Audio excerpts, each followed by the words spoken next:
नमस्कार दोस्तों, आप देख रहे हैं स्टोरी ब्लास्टर। आज की जो घटना है वो मुंबई शहर से है। दोस्तों, बात 26 जुलाई 2021 की है। मुंबई में वसई एक जगह है और उसी वसई में भूई गांव बीच है। इस बीच के किनारे बहुत सारे लोग टहल रहे थे और तभी वहां पानी की लहरों के साथ अचानक एक बैग बहकर आता है जिसका रंग काला होता है। वो बैग किनारे पर आ जाता है। कुछ लोगों की नज़र उस बैग पर पड़ती है। बैग देखते ही बहुत सारे ख्याल मन में आने लगते हैं, क्योंकि बैग को लेकर बहुत सारी ऐसी कहानियां पहले भी सामने आ चुकी हैं। लोग वहां इकट्ठा हो जाते हैं। उन्हीं में से एक शख्स ने उस बैग को देखकर फौरन पुलिस को फ़ोन लगा दिया। थोड़ी देर बाद मौके पर पुलिस पहुंच जाती है। अब एक बीच किनारे एक लावारिस बैग बैग को देखकर उसको खोलने से पहले ही पुलिस समझ जाती है कि मामला क्या है। फिर भी इस उम्मीद के साथ कि वह गलत साबित हो, बैग को खोला जाता है। पुलिस वालों की सोच सही थी। बैग के अंदर एक लाश थी, एक लाश जिसका सर गायब था, यानी कि सर कटी लाश। लाश के जिस्म पर पूरे कपड़े थे। पुलिस ने बैग को देखा, आसपास की चीज़ें देखी और कोई ऐसा सबूत नहीं दिखा जिससे पुलिस उसको पहचान सके। फौरन पुलिस ने उस लाश को पोस्टमार्टम के लिए अस्पताल भेज दिया और बैग को कब्जे में ले लिया। पुलिस ने बैग की बड़ी बारीकी से तलाशी ली, शायद उसमें कोई सुराग मिले, कोई क्लू मिले, पर कोई फ़ायदा नहीं हुआ। इसके बाद पुलिस की नज़रें लाश पर थी कि कोई सुराग मिले, मरने वाली कौन है। लाश को देखकर अंदाज़ा हो गया था कि यह किसी महिला की लाश है। तो लाश से भी कोई ऐसी चीज़ नहीं मिली जिससे उसकी शिनाख्त हो सके या उसे पहचाना जा सके, सिवाय इसके कि उसके हाथों में मेहंदी लगी थी। मेहंदी को देखने के बाद कुछ तजुर्बेकार पुलिस वालों ने अंदाज़ा लगाया कि ये मरने वाली जो महिला है वो मुस्लिम है, क्योंकि मेहंदी जिस तरीके से लगाई गई थी उसे अमूमन मुस्लिम महिलाएं ही लगाती हैं। तो बस इतना क्लू और कोई जानकारी नहीं। पुलिस ने उस लाश की तस्वीर ली, उन कपड़ों के साथ जाहिर है वो कटे हुए सर को अलग जुदा रखा ताकि लोगों को बुरा न लगे, अजीब न लगे, और उसके पोस्टर और पैम्पलेट छपवाकर आसपास के तमाम इलाकों में चिपकवा दिए, शायद कोई ढूंढता हुआ आ जाए। इस दौरान पुलिस के जितने थाने थे आसपास के, उन थानों को भी यह सूचना दे दी गई और उनसे यह मालूम भी किया गया कि कोई मिसिंग लड़की की कंप्लेन तो नहीं है, लेकिन कोई फ़ायदा नहीं हुआ। अब पुलिस ढूंढ रही है कहीं से कोई आ जाए, लेकिन कोई नहीं आया। जुलाई बीता, अगस्त बीता, सितंबर, अक्टूबर, नवंबर भी बीत गया, दिसंबर भी बीत गया। अब आ गया साल 2021 के बाद 2022। अच्छा दोस्तों, पुलिस को कुछ जानकारी मिली ही नहीं। पुलिस ने फिर उस लाश का डीएनए सैंपल अपने पास सुरक्षित कर लिया और फिर उसके बाद धीरे धीरे वक्त बीतने लगा और इसी के साथ साथ कपड़ों को भी सहेज कर रख लिया एक केस की प्रॉपर्टी के तौर पर। और चूंकि मेहंदी से अंदाजा हो गया था कि लाश किसी मुस्लिम की है, तो मुस्लिम रीति रिवाज से उस लाश को दफना दिया गया। अब पुलिस इंतजार कर रही थी कि कोई आए, कुछ बताए, कोई सुराग दे, लेकिन कोई फ़ायदा नहीं हुआ। लगभग 14 महीने बीत गए। इन 14 महीनों में कोई सुराग नहीं मिला। 14 महीने बाद 29 अगस्त 2022 को एक शख्स मुंबई के अलौज पुलिस स्टेशन में पहुंचता है और वहां जाकर यह कहता है कि हमारी भतीजी पिछले करीब 14 महीने से गायब है और उसका कोई सुराग नहीं मिल रहा है। अब वो मिसिंग कंप्लेन दर्ज कराते हैं। जो गायब हुई लड़की होती है उसका नाम सानिया था और जो मिसिंग रिपोर्ट लिखाने आए थे वो सानिया के चाचा थे।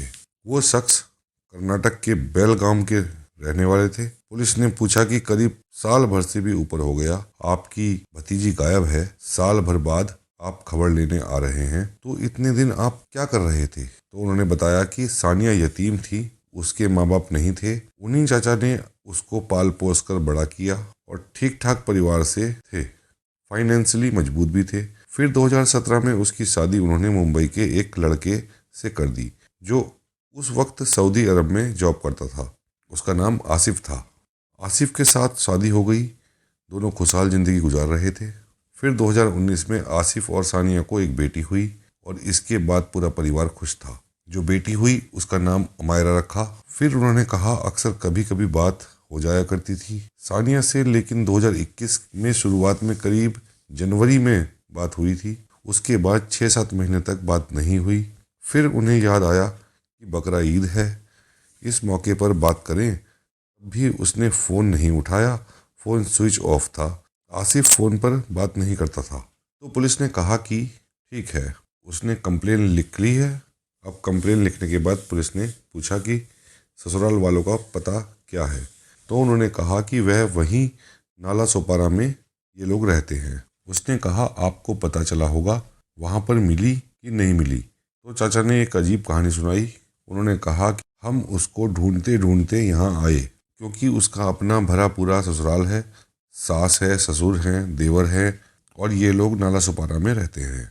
मैं उसके घर पहले भी आ चुका था शादी के बाद, लेकिन इस बार जब मैं नाला सुपारा गया तो पता चला कि आसिफ और उसके परिवार ने इस घर को कब का छोड़ दिया है और वो लोग कहीं और शिफ्ट हो गए हैं। कहाँ यह मालूम नहीं।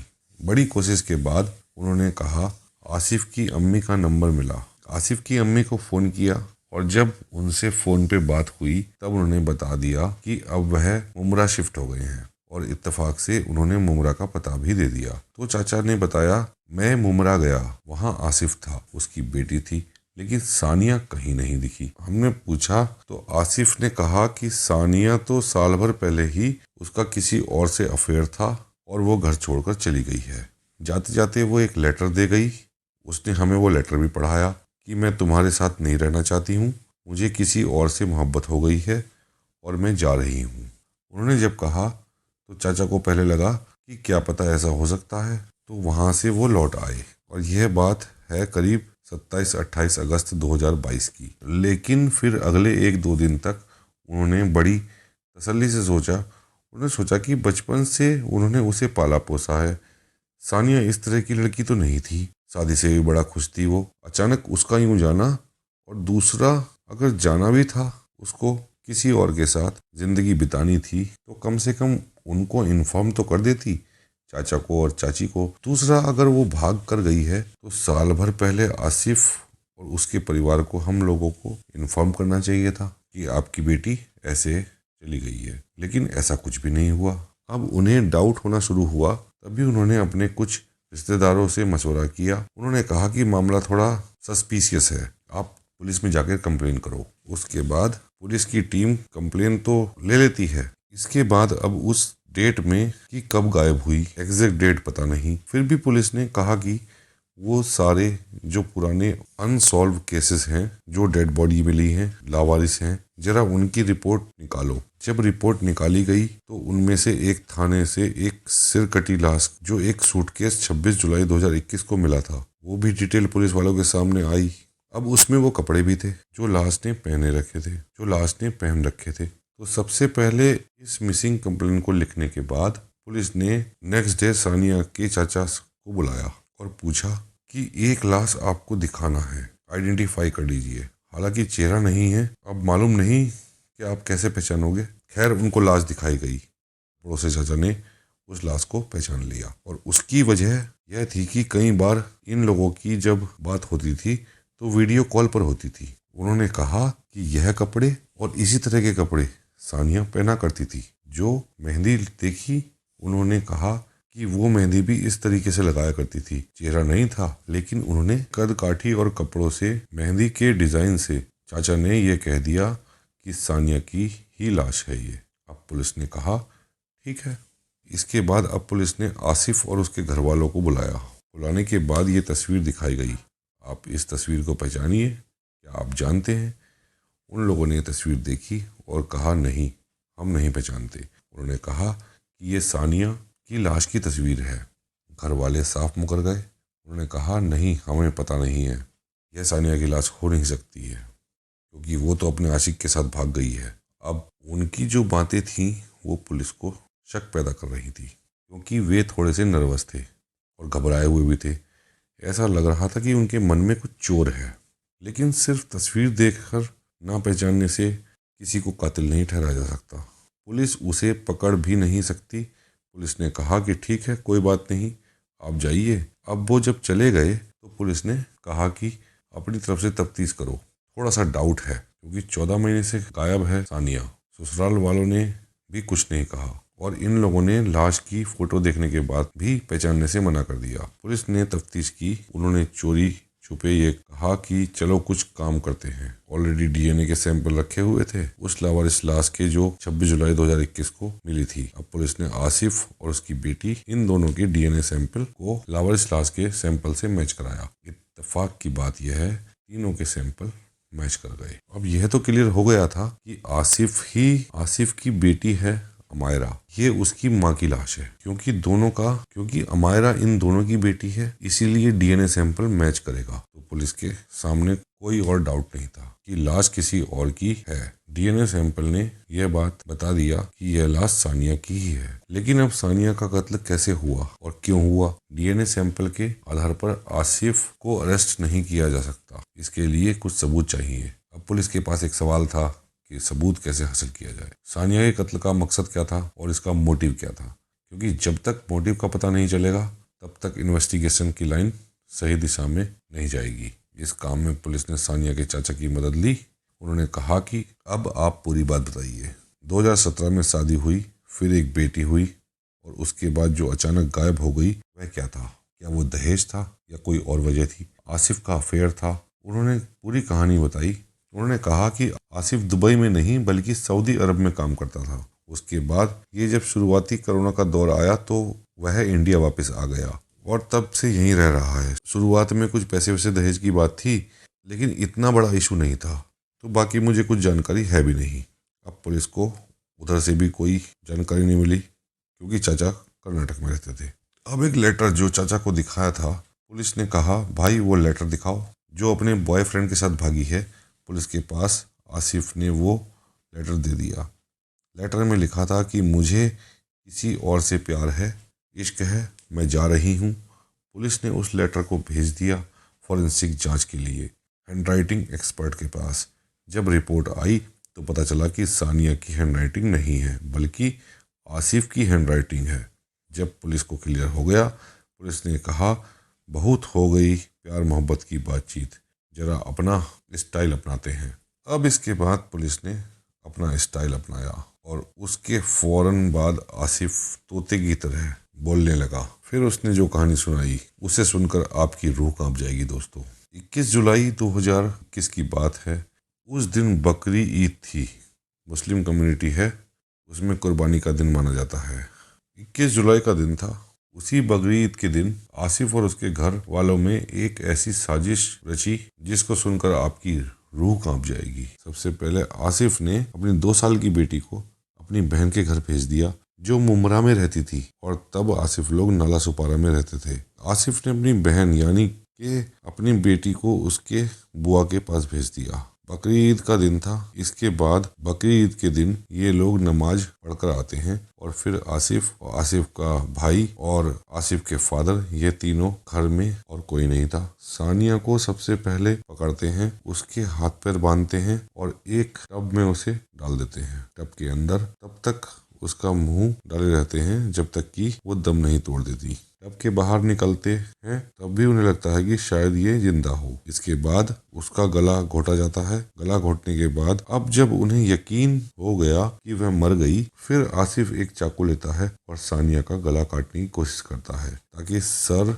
धड़ से अलग कर दे, लेकिन वो आधा भी नहीं कर पाता, मतलब काट नहीं पाता और बेहोश हो जाता है। जब यह उसका बाप देखता है कि इससे नहीं हो पाएगा, बेहोश हो गया, तो फिर वह चाकू उठाता है। बाप सानिया का, आसिफ का बाप यानी कि सानिया का ससुर, और वह अपनी बहू के सर को धड़ से अलग कर देता है। इसके बाद वहां से खून साफ करते हैं, धड़ को एक बैग में रखते हैं, वह बैग जिसको आपने तस्वीरों में देखा है, और फिर सर को पॉलिथीन में रखते हैं और ले जाकर दूर एक समंदर की खाड़ी में फेंक देते हैं। लेकिन फेंकने से पहले जो कि सर को अलग कर दिया था, सिर्फ यह था कि वह लाश कभी नहीं किसी के हाथ आएगी, और चूंकि बिना सिर वाली लाश है तो अगर किसी को मिल भी जाती है तो उसकी पहचान नहीं हो पाएगी। उन्होंने यह किया। आप ये देखिए दोस्तों, मतलब हैवानियत की सारी हदें पार कर दी, और हैवानियत भी ऐसी कि बाप बेटे ने मिलकर सानिया के सर के सारे बालों को ट्रिम करते हैं, पूरे बाल काट दिए। उसके ऊपर लिप्स पर उसके एक तिल था,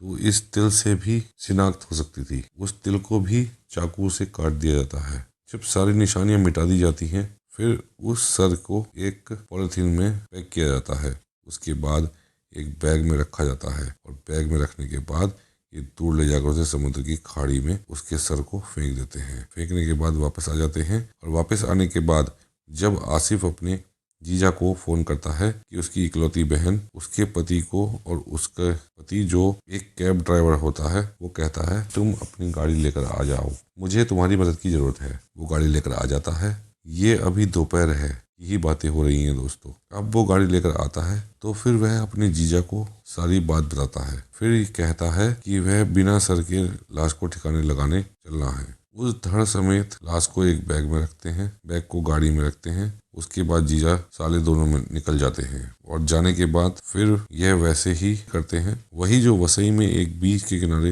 दूर तक जाकर बैग को समुद्र में धक्का दे देते हैं। समुद्र की लहर ले जाएगी। समुद्र की लहर ले भी गई, लेकिन 5 दिन के बाद वो लहरें वापस फेंक जाती हैं। वो 5 दिन के बाद की बात बताओ, 21 जुलाई की बात। तो ये ले जाकर बीच में समुद्र के अंदर बैग को फेंकते हैं। 21 जुलाई की बात। तो फिर वापस आ जाते हैं। अब शाम हो गई थी, बकरा ईद का दिन है। आने के बाद पूरा परिवार नहाता है, धोता है और फिर बकरे ईद मनाने के लिए मेहमान आते हैं। मेहमानों को खिलाता है, पिलाता है, खुद खाते हैं, पीते हैं और ऐसा लगता है कि जैसे कुछ हुआ ही नहीं। और उसके बाद आराम से सब वहीं रहते हैं, लेकिन फिर उन्हें एक डर लगता है कि कहीं कोई आ ना जाए, सानिया के ससुराल वाले ना आ जाए। तो करते क्या है, नाला सुपारा का अपना मकान बेच देते हैं और बेचने के बाद वह आसिफ अपनी बहन जो कि मुमरा में रहती थी, वहाँ एक और आकर के घर खरीद लेते हैं। और यह पूरी फैमिली आसिफ का भाई, उसके माँ बाप सब मुमरा में शिफ्ट हो जाते हैं और अब वहीं रहने लगते हैं। 14 महीने बाद जब सानिया के चाचा का संपर्क नहीं हुआ और जब वह आए और फिर किस तरीके से मुमरा का घर ढूंढा और फिर 29 अगस्त को पुलिस के पास गए, उसके बाद यह कहानी सामने आई। तो सारी कहानी तो सामने आ गई। अब मैंने जैसा कि आपको बताया था, इस कहानी का क्लाइमेक्स सच में सबसे चौंकाने वाला है और दिल दहलाने वाला है और एक तरह से अफसोस भी दिलाता है। एक पति ने, एक ससुर ने, एक देवर ने, इन सब ने मिलकर सानिया का कत्ल क्यों किया? आखिर वजह क्या थी? यह वो वजह है जिस वजह को सुनकर आप बहुत सारे सवाल उठाएंगे। आप लोग कहेंगे और भी इसके रास्ते थे। हुआ ये कि जब 2017 में आसिफ और सानिया की शादी हुई, उसने पहले आसिफ की इकलौती बहन की शादी हो चुकी थी। आसिफ की इकलौती बहन की शादी को करीब 10 साल हो चुके थे। इन 10 साल में उसे कोई औलाद नहीं हुई। अब 10 साल हो गए, धीरे धीरे वक्त बीत रहा है, बहन का गोद सूना है। इस बात को लेकर आसिफ के घर में लगातार बातें होती हैं। इधर आसिफ की वाइफ सानिया आ गई और हमेशा इस बात का उसकी बहन का रोना धोना था कि वो बेऔलाद है। माँ बाप को इस बात का गम था। 2019 में सानिया प्रेग्नेंट हुई और फिर सानिया ने एक बेटी को जन्म दिया। इस बेटी को जन्म देने के बाद से इस कहानी की शुरुआत होती है। जब उसके घर में बेटी आई तो यह हुआ कि उसकी बहन थी आसिफ की, और जो उसके माँ बाप ने उन्हें कहा तुम्हारी शादी को भी 2 साल हुए हैं, ऊपर वाले ने तुम्हें बेटी दे दी और शायद आगे भी बच्चा दे दे, तुम इस बेटी को अपनी बहन की गोद में दे दो क्योंकि उसके कोई औलाद नहीं है। आसिफ ने कहा ठीक है, मेरी बहन है। अब ये सब चलता रहा। इन सब के बीच में सानिया तैयार नहीं हुई और कोई भी माँ जिसकी पहली औलाद है उसके ऊपर अभी ऊपर वाले ने उसका गोद भरा है, वह माँ अपने बच्चों से कैसे बिछड़ कर रह सकती है? माँ माँ होती है। सानिया ने मना कर दिया। यह हुआ कि आगे अगर ऊपर वाले ने चाहा और कोई औलाद हुई तो सोच सकते हैं, लेकिन फिलहाल नहीं। सानिया ने मना कर दिया। मैं अपनी बेटी किसी को गोद में नहीं दूंगी, मैं अपनी बेटी से दूर नहीं रह सकती। जब सानिया का यह फैसला आया, पूरा घर सानिया से नाराज हो गया। अब आसिफ के माँ बाप और भाई, इन सब की नज़र में सानिया दुश्मन हो गई थी। आसिफ की बहन भी सानिया की दुश्मन हो गई। अब हर बार जब बातें होती तो सिर्फ ताना ही मारा जाता, देखो 10 साल से वह बेऔलाद है, उसको अपनी एक बच्ची तुम नहीं दे सकते। यह बात इतनी आगे बढ़ गई कि घर वालों ने फिर तैयार किया। मतलब यह है कि आसिफ की बहन को इस बच्ची को दे देना चाहिए, कुछ हो जाए। अब उसमें यह रुकावट वो है। घर वालों ने यह तय किया कि अगर सानिया बीच में आती है तो सानिया को रास्ते से हटा दो, और उन्होंने किया भी वही। उन्होंने ठीक कुर्बानी वाले दिन यानी बकरा ईद के दिन अपनी बहू को मार दिया, उसकी कुर्बानी दे दी बेदर्दी से। इस हैवानियत के साथ, मतलब एक ससुर ने, एक पति ने अपनी बहू को मारा, किस लिए? ताकि वह ससुर, वह सास, वह पति अपने बेटे की बेटी को, अपनी बेटी को गोद में दे सके। मतलब यह कत्ल की वजह है।